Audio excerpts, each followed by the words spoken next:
पहलगाम हमले के बाद पाकिस्तान अकेला क्यों पड़ गया? क्या आप जानते हैं पहलगाम हमले के बाद आज पाकिस्तान के पुराने दोस्त सऊदी अरब, यूएई और तुर्की भी उसका साथ छोड़ रहे हैं। पाकिस्तान जो कभी मुस्लिम दुनिया में सुपरस्टार था, अब अकेला पड़ता नजर आ रहा है। और सऊदी अरब ने ऐसा क्या कहा कि पाकिस्तान अकेला पड़ गया? पहलगाम में हुए आतंकी हमले में न सिर्फ भारत और पाकिस्तान के बीच तनाव बढ़ा दिया, बल्कि पूरी दुनिया की नजरें इस पर टिक गई हैं।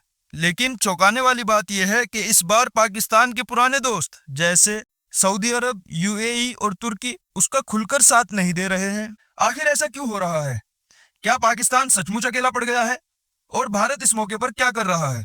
इस वीडियो में हम सारी कहानी आसान और मजेदार तरीके से समझेंगे, तो अंत तक बने रहिए क्योंकि कुछ ऐसी बातें सामने आएंगी जो आपको हैरान कर देंगी। पहलगाम हमले के समय प्रधानमंत्री नरेंद्र मोदी सऊदी अरब में थे, लेकिन हमले की खबर सुनते ही वो अपनी यात्रा बीच में छोड़कर भारत लौट आए। इस हमले के बाद भारत ने बहुत सख्त रुख अपनाया। भारत ने सीधे सीधे पाकिस्तान पर इस हमले का इल्जाम लगाया। भारत का कहना है कि पाकिस्तान आतंकियों को फंडिंग और सपोर्ट देता है जो कश्मीर में ऐसी वारदातों को अंजाम देते हैं। भारत ने कई पाकिस्तान के खिलाफ बड़े कदम उठाए। भारत ने पाकिस्तान की सभी फ्लाइट्स के लिए अपना एयर स्पेस बंद कर दिया, यानी कोई भी पाकिस्तानी प्लेन अब भारत के ऊपर से नहीं उड़ सकता। इसी के साथ भारत ने 1960 की इंडस वाटर ट्रीटी को भी होल्ड पर डाल दिया, जो भारत और पाकिस्तान के बीच पानी के बंटवारे का समझौता है। भारत ने अटारी वाघा बॉर्डर पर इंटीग्रेटेड चेक पोस्ट को बंद कर दिया और पाकिस्तानी नागरिकों के वीजे भी रद्द कर दिए।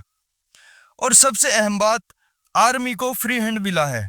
जी हाँ, पीएम मोदी ने भारतीय सेना को पूरा ऑपरेशनल फ्रीडम दे दिया, यानी सेना को जैसा ठीक लगे वैसा जवाब देने की छूट है। इन कदमों से साफ है कि भारत इस बार कोई ढील नहीं देना चाहता। लेकिन असली ट्विस्ट तो तब आता है जब हम देखते हैं कि दुनिया इस मामले में क्या कह रही है। पाकिस्तान का दावा है कि भारत हमला करेगा। पाकिस्तान इस हमले में अपनी किसी भी भूमिका से इनकार कर रहा है। उनका कहना है कि भारत बिना सबूत के इल्जाम लगा रहा है। इतना ही नहीं, पाकिस्तान के इंफॉर्मेशन मिनिस्टर अताउल्ला तरार ने दावा किया कि उनके पास पक्की खबर है कि भारत अगले 24 से 36 घंटों में पाकिस्तान पर मिलिट्री हमला कर सकता है। पाकिस्तान ने भी अपनी आर्मी को हाई अलर्ट पर रखा है और अपने एयर स्पेस की निगरानी बढ़ा दी है। लेकिन सवाल यह है कि अगर पाकिस्तान सचमुच बेकसूर है तो दुनिया उसका साथ क्यों नहीं दे रही? अब आते हैं सऊदी अरब की बात पर, जो पाकिस्तान का सबसे पुराना और करीबी दोस्त माना जाता है। पहलगाम हमले के बाद सऊदी अरब ने एक बयान जारी किया जो कुछ ऐसा था। सऊदी अरब भारत और पाकिस्तान के बीच बढ़ते तनाव और बॉर्डर पर गोलाबारी को लेकर चिंता जताता है।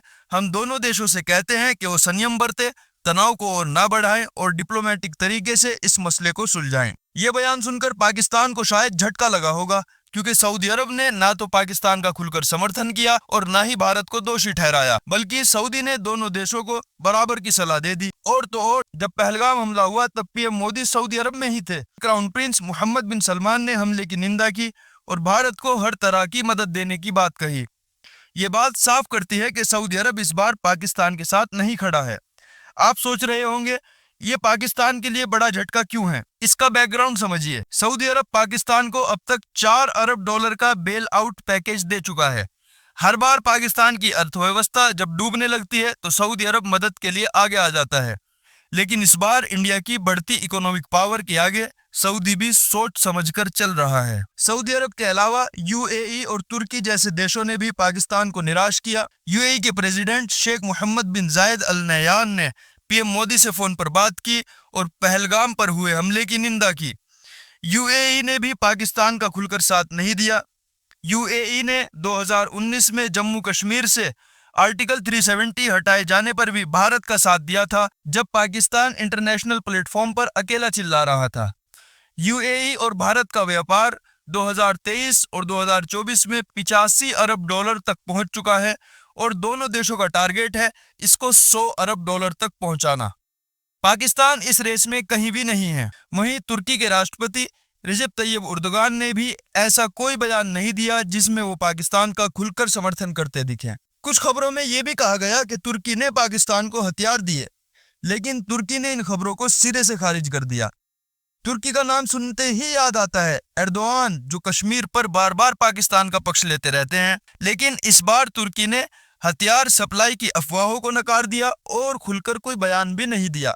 क्या वजह है? वजह है तुर्की खुद आर्थिक संकट में है। वो भारत जैसी तेजी से बढ़ती मार्केट को नाराज नहीं करना चाहता। तो सवाल ये है कि पाकिस्तान के पुराने दोस्त उसका साथ क्यों नहीं दे रहे? इसके पीछे कुछ बड़े कारण हो सकते हैं, जैसे पाकिस्तान की गिरती साख। डेटा से समझिए, IMF के मुताबिक पाकिस्तान की GDP ग्रोथ 2025 में सिर्फ 1.5% रहेगी। पाकिस्तान में महंगाई दर 30% के पार जा चुकी है। विदेशी मुद्रा भंडार सिर्फ $4 अरब बचा है, जो मुश्किल से 1 महीने का इंपोर्ट कवर कर सकता है। FATF ने पाकिस्तान को ग्रे लिस्ट में डाल दिया था क्योंकि वहां आतंकी फंडिंग और मनी लॉन्ड्रिंग पर रोक कमजोर है। अमेरिका, रूस, इटली और यहां तक कि चीन ने भी भारत में हुए हमले की निंदा की है।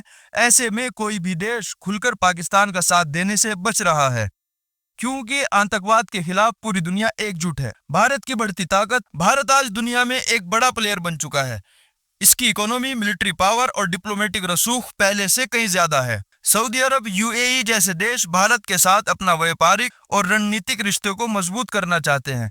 G20 समिट की मेजबानी करके भारत ने दुनिया को दिखा दिया कि वो ग्लोबल स्टेज पर कितना असरदार है। इसी के साथ क्वाड और ब्रिक्स में भारत की भूमिका अब सेंट्रल है। भारत की डिफेंस डील, अमेरिका से लड़ाकू ड्रोन, फ्रांस से राफेल, रूस से S-400 डिफेंस सिस्टम, ये सब बताते हैं कि दुनिया भारत को कितना गंभीरता से ले रही है। इसी के साथ मोदी सरकार की आर्मी को फ्री हैंड पॉलिसी।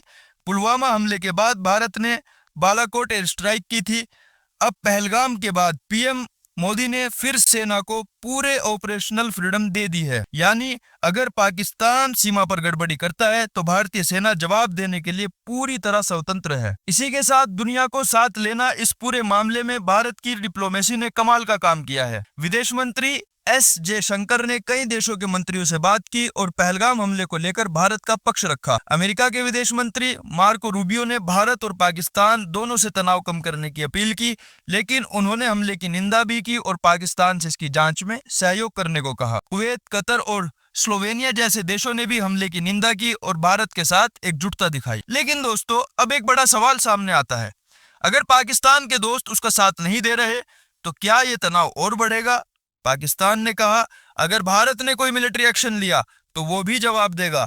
दोनों देश न्यूक्लियर पावर हैं, यानी जंग हुई तो इसका असर पूरी दुनिया पर पड़ सकता है। दूसरी तरफ भारत के सामने भी चुनौतियां हैं। वो आतंकवाद के खिलाफ सख्त कदम उठाना चाहता है, लेकिन साथ ही उसे दुनिया को ये भी दिखाना है कि वो एक जिम्मेदार देश है जो बेवजह तनाव नहीं बढ़ाएगा। तो भारत इस स्थिति को कैसे हैंडल करेगा? आइए इस सवाल का जवाब ढूंढते हैं। इतिहास में देखें तो भारत और पाकिस्तान के बीच पहले भी कई बार तनाव बढ़ा है। 2019 में पुलवामा हमले के बाद भारत ने पाकिस्तान के बालाकोट में एयर स्ट्राइक की थी। उस वक्त भी दुनिया ने भारत का साथ दिया था। इस बार भी भारत का फोकस आतंकवाद के खिलाफ एक्शन लेने पर है। लेकिन भारत सिर्फ मिलिट्री एक्शन पर निर्भर नहीं है, वो डिप्लोमेटिक और इकोनॉमिक प्रेशर भी डाल रहा है, जैसे इंडस वाटर ट्रीटी को होल्ड करना, एयर स्पेस बंद करना। ये सब पाकिस्तान पर दबाव बनाने के तरीके हैं। वहीं पाकिस्तान की स्थिति अब कमजोर दिख रही है। उसके पास ना तो दुनिया का खुला समर्थन है, ना ही उसकी इकोनॉमी इतनी मजबूत है कि वो लंबे समय तक तनाव झेल सके। इस घटना में सबसे अहम पल वो है जब सऊदी अरब जैसे देश ने पाकिस्तान का साथ देने के बजाय न्यूट्रल रुख अपनाया। ये पाकिस्तान के लिए बड़ा झटका है, क्योंकि सऊदी अरब और पाकिस्तान के बीच डिफेंस और इकोनॉमिक रिश्ते हमेशा मजबूत रहे हैं। दूसरी तरफ भारत ने इस मौके को भुनाया और दुनिया को दिखाया कि आतंकवाद के खिलाफ वो अकेला नहीं है। अमेरिका, UAE, सऊदी अरब और कई यूरोपीय देश भारत का समर्थन करते हैं और भारत के पक्ष को मजबूत करते हैं। दोस्तों, इस पूरे मामले से ये साफ है कि पहलगाम ने पाकिस्तान को पूरी दुनिया में अकेला कर दिया है। सऊदी अरब, UAE और तुर्की जैसे उसके पुराने दोस्त इस बार खुलकर उसके साथ नहीं खड़े हैं। भारत ने अपनी सख्त नीति और डिप्लोमेसी से दुनिया का भरोसा जीता है, लेकिन तनाव अभी भी बना हुआ है और आने वाले दिन दिखाएंगे कि ये कहानी किस तरफ जाती है। आपको क्या लगता है, क्या भारत को और सख्त कदम उठाने चाहिए या डिप्लोमेसी से ही काम चल जाएगा? नीचे कमेंट करके जरूर बताइए। अगला वीडियो देखने के लिए चैनल को सब्सक्राइब जरूर करें।